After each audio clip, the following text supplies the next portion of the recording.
Welcome friends, मेरा नाम है यश रस्तोगी और लास्ट क्लास में हम residential status of an individual के बारे में चर्चा कर रहे थे।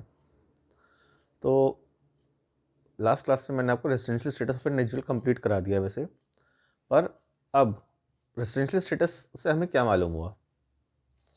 ठीक है, इसको सेक्शन ये इसका सेक्शन 6 है। ठीक है, रेजिडेंशियल स्टेटस का। अब इससे हमें मालूम क्या हुआ, हासिल क्या हुआ?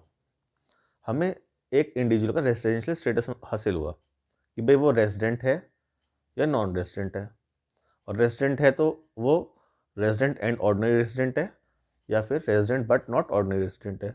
अच्छा, इनको हम कुछ शॉर्ट फॉर्म में बोलेंगे। रेजिडेंट एंड ऑर्डिनरी रेजिडेंट को बोलेंगे ROR और resident but not ordinary resident को बोलेंगे RNOR और नॉन रेजिडेंट को बोलेंगे NR। ठीक है, तो अब ये हमने रेजिडेंशियल स्टेटस तो निकाल लिया, पर इसका यूज़ क्या है, फ़ायदा? ठीक है ना, अगर हमने ये क्लासिफिकेशन बनाई है तो इस क्लासिफिकेशन का कोई तो यूज़ होगा ना। तो आज हम उस यूज़ के ऊपर बात करेंगे। ठीक है, तो उसका यूज़ आपको समझ में आएगा जब मैं आपको सेक्शन आज 5 पढ़ाऊँगा। ठीक है, वो क्या है, उसका मतलब है स्कोप ऑफ टोटल इनकम। मतलब एक रेजिडेंट हो या नॉन रेजिडेंट हो, ठीक है, आपको मोटा मोटा ये समझना है इस सेक्शन का मतलब ये है किसकी कौन सी इनकम पर टैक्स लगेगा। ठीक है, तो हम ये चर्चा जो कर रहे हैं ये किसकी कौन सी इनकम पे टैक्स लगेगा इसके ऊपर करेंगे अब। ठीक है, तब आपको रेजिडेंट और नॉन रेजिडेंट और ROR, RNOR और NR का मतलब समझ में आएगा कि इनको क्लासिफाई क्यों किया गया है। ठीक है, तो चर्चा को आगे बढ़ाते हैं। देखिए, इनकम दो प्रकार से ही हमें प्राप्त होती है, या तो अक्रू हो जाए या फिर रिसीव हो जाए। अक्रू का मतलब हमने अर्न कर ली, अभी मिली नहीं है पर अर्न हो गई। जैसे मान लीजिए FD है, ठीक है, फिक्स डिपॉजिट आपका, अब उस पर आपको इंटरेस्ट 3 महीने के बाद मिलता है, पर वो एक्रू तो डेली हो रहा है ना। ठीक है, अगर मान लीजिए 1 साल की आपने FD कराई, मान लीजिए 1 साल की FD पर आपको कितना इंटरेस्ट, मान लीजिए 10%, 1 लाख की FD कराई, 10% इंटरेस्ट मिला बैंक से। तो अब 10% इंटरेस्ट मिला तो 1 साल में कितने मिलेंगे आपको? 10,000 रुपये। यानी 10,000 रुपये 1 साल बाद ड्यू हो जाएंगे आपके। ठीक है, तो आपने 1 साल में 10,000 रुपये कमाए, पर 300 अब 1 साल को 365 दिन में डिवाइड कर लें अगर हम, तो हमारे डेली कुछ ना कुछ इंटरेस्ट जो है वो हमारा अर्न तो हो रहा है, उसको हम अक्रू करना कहते हैं। ठीक है, अगर हम 365 दिन के हिसाब से देखें भाई 10,000 रुपये पे, तो मान लीजिए मोटा मोटा 3-4 रुपये पर डे का आएगा हमारा। 3-4 रुपये पर डे जो है, 3-4 जितना भी आएगा, मतलब अगर 10,000 के ऊपर देखिए 365, यानी कि मोटा मोटा 3 कर लो। ठीक है, तो 27-28 रुपये करीब आएगा मेरे ख्याल में। ठीक है, मोटा मोटा पर डे। ठीक है, अगर हम 10,000 रुपये इंटरेस्ट हमारा साल का आ रहा है तो। ठीक है, तो हम 27-28 रुपये तो रोज़ अर्न कर रहे हैं ना वो। मतलब अगर 6 महीने हो गए FD को, तो 6 महीने में हमने आधा इंटरेस्ट तो अर्न कर ही लिया ना। यानी 5,000 रुपये तो हमने अर्न कर लिए, भले हमें मिले नहीं है अभी, पर वो 5,000 रुपये हमने अर्न कर लिए। ठीक है, ऐसे ही किसी की इंसान कोई जॉब करता है व्यक्ति। ठीक है, अब वो व्यक्ति जॉब करता है, उसको मान लीजिए 25,000 रुपये सैलरी मिलती है। अब उसकी 30 दिन काम करेगा वो, तो उसकी सैलरी ड्यू होगी महीने की,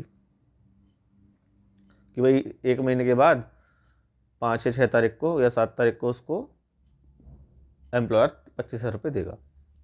ठीक है, तो वो उस समय ड्यू हो गई उसकी, पर एक्रू तो वो रोज़ हो रही है। अगर मान लीजिए 15 दिन उसने काम किया तो उसने 12,500 रुपये अपने कमा लिए हैं अब तक, मिले भले ही नहीं है, पर वो अक्रू तो कर लिए उसने। ठीक है, अर्न हो गए उसके। अब मिलने की बात, जब रिसीव हो जाएंगे तब होंगे, अगले महीने रिसीव होंगे तो होंगे वो जिस भी डेट को होंगे। ठीक है, तो इसको अक्रू करना कहते हैं। आपको अक्रू का मतलब अब समझ में आ गया कि अक्रू का क्या मतलब होता है। और रिसीव का मतलब जब आपने रिसीव कर लिया पैसा, मान लीजिए अक्रू तो आपकी सैलरी रोज़ हो रही है ना, जितने दिन आप जा रहे हैं, जब आपको मिलेगी फिर 30 दिन के बाद ड्यू हो जाएगी, ड्यू के बाद फिर रिसीव होती है। 3 चीज़ें हो गई, अक्रू, ड्यू और रिसीव। ठीक है, तो अब रिसीव जिस दिन रिसीव हो जाएगी उस दिन आपको मिल गई सैलरी, आपके हाथ में आ गई। ठीक है, तो इनकम 2 प्रकार से हम अर्न हो रही है, एक अक्रू और एक रिसीव। ठीक है, तो अब सेक्शन 5 क्या कहता है, अब हम इसके बारे में समझेंगे। सेक्शन 5 कहता है इनकम अक्रू और अराइज और डीम टू बी अक्रू और arise in India is taxable. ठीक है, for ROR, RNOR and NR, तीनों के लिए टैक्सेबल है। अगर सबसे सिंपल बात इसमें, अगर इंडिया में आपने इनकम अक्रू की है तो चाहे फिर वो ROR हो, चाहे फिर वो RNOR हो, चाहे वो NR हो, तीनों के लिए टैक्सेबल है। ठीक है, अब deem to be receive, deem to accrue in India का क्या मतलब है, ये सेक्शन 9 है, जिसके बारे में हम आगे चर्चा करेंगे, तो मैं समझाऊंगा इसको डिटेल में। ठीक है, तो अब अगला पॉइंट पढ़ते हैं इसके बारे में। सेक्शन 5 दूसरा पॉइंट क्या कहता है, एनी इनकम रिसीव्ड और deem to be receive in India, कोई भी इनकम रिसीव हो इंडिया में या डीम टू बी रिसीव्ड हो, ठीक है, वो भी ROR, RNOR और NR तीनों के लिए टैक्सेबल है इंडिया में। ठीक है, तो अब डीम टू बी रिसीव क्या हुआ, इसको मैं पढ़ाऊंगा आपको सेक्शन 7 में। ठीक है, कि भाई डिटेल में समझाऊंगा उसके बारे में कि भाई इसका क्या मतलब है। और डीम्ड का मतलब समझ लो, डीम्ड का मतलब होता है मानो या ना मानो, मानना ही पड़ेगा।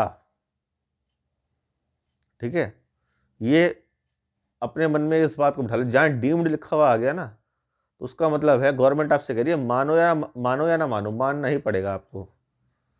ठीक है, तो जो deem to be accrual rise in India है, यानी कि मानो या ना मानो, मानना पड़ेगा कि भैया वो इंडिया में अक्रू हो गई। और जो डीम टू बी रिसीव्ड है, वो मानो या ना मानो इंडिया में रिसीव हो, वो मानेंगे हम, गवर्नमेंट ये कहती है। ठीक है, इसको इसका डिटेल डिस्कशन में इनके रिस्पेक्टिव सेक्शंस में करूँगा। ठीक है, सेक्शन 7 रिसीव्ड का है और सेक्शन 9 अक्रू का है। ठीक है, इसको हम आगे समझेंगे। अब और क्या कहता है सेक्शन 5, अब वो कहता है कि अगर इंडिया में, देखिए अब हमने अभी तक क्या पढ़ा, इन इंडिया, इंडिया में अगर रिसीव हो गई, इंडिया में या अक्रू हो गई। ठीक है, मान लीजिए आपने बाहर इनकम कमाई और इंडिया में उसकी आपको रिसिप्ट हो गई, तो भी वो टैक्सेबल हो जाएगी इंडिया में। ठीक है, आपने अमेरिका में कुछ कमाया था और वो इंडिया में आपने रिसीव कर लिया, तो भी इंडियन गवर्नमेंट उस पर टैक्स लगा देगी। है अजीब, पर ये सत्य है। ठीक है, तो अब ये तो हुई इन इंडिया की बात, क्योंकि याद रखिएगा जहाँ पे इन इंडिया आ गया ना, इंडिया के रिसोर्सेज कहीं पे यूज़ हो गए, ठीक है, तो इंडियन गवर्नमेंट टैक्स लगा देती है। मतलब टैक्स लगाने का मतलब है टैक्सेबल हो गई इनकम। टैक्स लगेगा नहीं लगेगा वो हम आगे देखेंगे, पर टैक्सेबल हो गई इनकम आपकी, ये याद रखिए। तो ये अभी तक जो इन इंडिया वाला है वो तीनों के लिए सेम ही है, चाहे ROR हो, चाहे RNOR हो, चाहे NR हो। ठीक है, अब आगे बढ़ते हैं। अगर इनकम अक्रू और deem to accrue outside India है, ठीक है, बाहर पैसा जो है अक्रू हुआ है, ठीक है, अगर वो बाहर अक्रू हुआ है तो वो जो है पैसा है वो ROR के लिए तो टैक्सेबल होगा। अब वो कैसा पैसा है इसको भी समझना जरूरी है, नहीं तो पता नहीं चलेगा। एक ROR की विशेषता बताता हूँ, जो रेजिडेंट एंड ऑर्डिनरी रेजिडेंट बन जाता है एक बार इंडिया में, उसकी ग्लोबल इनकम पे टैक्स लग जाता है। मतलब चाहे वो कहीं पे भी कमाए, ठीक है, इंडिया में कमाए, इंडिया के बाहर कमाए, उसकी हर एक इनकम पे इंडियन गवर्नमेंट टैक्स लेगी, ठीक है। मतलब उसकी हर एक इनकम टैक्सेबल है पूरे वर्ल्ड में, चाहे वो कहीं पे भी कमाए, जो ROR स्टेटस इसको मिल जाता है, ठीक है। और अब अगर जैसे हम इसके बारे में बात कर रहे हैं, तो जैसे हम जो बिजनेस, अगर RNOR और अगली अगली हम चर्चा करते हैं, जैसे कि अगला अगला पॉइंट क्या कहता है कि अगर कोई भी इनकम अक्रू हुई है और डीम टू अक्रू और राइज आउटसाइड इंडिया है, तो अगर वो बिजनेस इनकम है, ठीक है, और वो बिजनेस जो है वो कंट्रोल इंडिया से हो रहा है, ठीक है, या फिर कोई प्रोफेशन है जो सेटअप इंडिया में है, चाहे income arise out of India हो रही हो, accrue out of India income accrue हो रही हो, और उसका बिजनेस जो उसका जो प्रोफेशन है वो प्रोफेशन सेटअप इंडिया में है, तो RNOR की भी, अगर वो ROR की तो ग्लोबल इनकम टैक्स, मतलब उसकी हर एक इनकम पे टैक्स लगेगा, तो ये वाली इनकम जो है वो RNOR के लिए भी टैक्सेबल हो जाएगी, पर नॉन रेजिडेंट के लिए, NR के लिए ये टैक्सेबल नहीं है, ठीक है।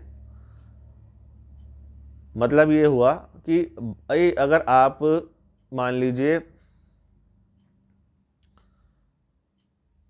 आपने, आपका एक हेड ऑफिस है इंडिया में, ठीक है, आपने एक ब्रांच ऑफिस कीनिया में खोल लिया, ठीक, तो अब कीनिया वाले बिजनेस से आपने पैसे कमाए, मान लीजिए 50,000 रुपये कमाए, ठीक है, पर आप उस बिजनेस को जो कंट्रोल कर रहे हो वो इंडिया से कर रहे हो, ठीक है, तो उसकी 50,000 की जो आपने कीनिया में कहा उस वो भी टैक्सेबल हो जाएगा इंडिया में। कीनिया की गवर्नमेंट जो लेगी वो लेगी, वो उनका लॉ जाने, वो भी छोड़ेंगे थोड़े ना, ठीक है, पर इंडियन गवर्नमेंट भी उसे टैक्सेबल कर देती है, ठीक है। अगर बिजनेस जो है कंट्रोल इन इंडिया हो रहा है, ठीक है ना, हेड ऑफिस इंडिया में है, ब्रांच ऑफिस आपने कीनिया में खोल रखा है, ठीक है, और वो आप यहाँ से उसे कंट्रोल कर रहे हो बिजनेस को, तो वो जो इनकम आप वहाँ कमाओगे कीनिया में, आपने 50,000 रुपये कमाए वहाँ पे, तो वो 50,000 रुपये भी टैक्सेबल हो जाएंगे इंडिया में। ROR के केस में भी टैक्सेबल होंगे और RNOR के केस में भी टैक्सेबल होंगे, NR के केस में टैक्सेबल नहीं होंगे, ठीक है। भी नॉन रेजिडेंट का तो मतलब ही नहीं है, क्योंकि वो भाई वो बाहर रहता है, मान लो कीनिया का बंदा है, कीनिया में उसने इनकम कमाई, तो उसको इंडियन गवर्नमेंट से क्या लेने देना, ठीक है, तो उसका टैक्सेबल नहीं होगा। पर ROR और RNOR के केस में, दोनों ही केस में टैक्सेबल हो जाएंगे। ROR का हमेशा याद रखो, उसमें कोई डाउट ही नहीं है, उसकी सारी इनकम टैक्सेबल है, चाहे कुछ भी कमाए, ठीक है। RNOR की केवल इनकम तभी टैक्सेबल होगी आउटसाइड इंडिया वाली, अगर उसका बिजनेस जो है वो कंट्रोल इंडिया से हो रहा है, या जो प्रोफेशन है अगर उसका, तो वो सेटअप इंडिया में है, तो उस केस में केवल जो है RNOR की इनकम आउटसाइड इंडिया वाली भी टैक्सेबल हो जाएगी इंडिया के अंदर। बाकी कोई और इनकम है, जैसे मान लीजिए सैलरी वैलरी है या कोई और इनकम है, तो वो सब इनकम RNOR की भी टैक्सेबल नहीं होगी, ठीक है, अगर वो आउटसाइड इंडिया कमा रहा है तो अब आपको रिलेवेंस समझ में आएगा जो मैंने कल पढ़ाया था आपको, कि जो मैंने 3 एक्सेप्शन आपको पढ़ाई कल, कि भाई इंडियन सिटीजन को जो क्या नाम है एक्सेप्शन में डाला गया था, समझे आप, याद आया आपको जो कल मैंने पढ़ाया था कि भाई इंडियन सिटीजन को तीन एक्सेप्शंस इंडियन सिटीजन की बनाई गई है गवर्नमेंट ने, वो इसीलिए बनाई है, ठीक है, कि कहीं वो ROR ना बन जाए। अगर ROR बन गया, ठीक है, तो उसकी ग्लोबल इनकम पे टैक्स लग जाएगा, ठीक है। चलिए थोड़ा सा रिवाइज कर लेते तो आपको समझ में ज़्यादा आएगा। मैंने क्या पढ़ाया था, बेसिक कंडीशन जो सेकंड वाली है, वो बेसिक कंडीशन जो है वो उसके 3 एक्सेप्शन है। बेसिक कंडीशन क्या थी कि भाई अगर कोई भी इंडिविजुअल 60 दिन during the relevant previous year रहता है इंडिया में, और 60 दिन या उससे ज़्यादा, ठीक है, during the previous year India में रहता है, और उसके पिछले प्रीसीडिंग 4 प्रीवियस ईयर्स में 365 दिन या मोर वो इंडिया में रहता है, तो उसे हम रेजिडेंट डिक्लेयर कर देते हैं। ठीक है, अब रेजिडेंट बन गया और दो एडिशनल कंडीशन भी है, अगर वो भी पास कर लेता है तो वो आपका ROR बन जाएगा, यानी रेजिडेंट एंड ऑर्डिनरी रेजिडेंट बन जाएगा। दो कंडीशनें क्या थी कि भाई 10 में से पिछले 10 प्रीवियस ईयर में से 2 प्रीवियस ईयर, जिस रेलिवेंट प्रीवियस ईयर का हम देख रहे हैं उसके पीछे के 10 ईयर्स में से 2 साल वो रेजिडेंट रहा हो, और दूसरी कंडीशन क्या थी कि भाई पिछले 7 प्रीसीडिंग प्रीवियस ईयर के अंदर कहाँ से, रेलेवेंट प्रीवियस ईयर से, जहाँ जिस साल का हम देख रहे हैं 730 दिन वो इंडिया में रहा हो। तो भाई अगर इंडियन सिटीजन है, सोचो आप, जैसे आप हम इंडियन सिटीजन है, ठीक है, हम तो 365 दिन इंडिया में ही रहते हैं, हम तो कहीं जाते नहीं। ठीक है, तो अब मान लीजिए कोई इंडियन सिटीजन है, उसकी जॉब अमेरिका में लग जाए, ठीक है, अब वो 2 महीने इंडिया में रहा है, ठीक है, मान लीजिए अप्रैल मई वो इंडिया में रहा, मई में उसकी जॉब लग गई इंडिया अमेरिका में, और वो 10 महीने अमेरिका में जॉब कर ली उसने। अब 2 महीने वो इंडिया में रहा, यानी कि अप्रैल मई, 30 दिन अप्रैल के, 31 दिन मई के, यानी कितने दिन हो गए, 61 दिन। अब 61 दिन और मोर, यानी 60 दिन और मोर हो गया वो, और 365 दिन पिछले साल, पिछले 4 प्रीसीडिंग ईयर को, तो पिछले वो तो हमेशा से इंडिया में रह रहा था, 365 दिन तो उसके ऐसे ही कवर हो गए, है ना, 4 साल में तो 4 गुना हो गए। और रेजिडेंट वो रेजिडेंट बन गया एक, तो उसके ऊपर से अब वो इंडिया में ही रहता था, तो भाई वो हर साल ही रेजिडेंट रहेगा, क्योंकि वो हर साल 182 दिन से या उससे ज़्यादा रह रहा था इंडिया में, तो हर साल रेजिडेंशियल स्टेटस जो है वो हर साल निकाला जाता है। इस बात को याद रखिएगा, कोई भी पर्सन, कोई भी इंडिविजुअल एक साल रेजिडेंट हो सकता है तो अगले साल वो नॉन रेजिडेंट भी हो सकता है। ठीक है, क्योंकि ये हर साल निकाला जाता है रेजिडेंशियल स्टेटस किसी भी इंडिविजुअल का।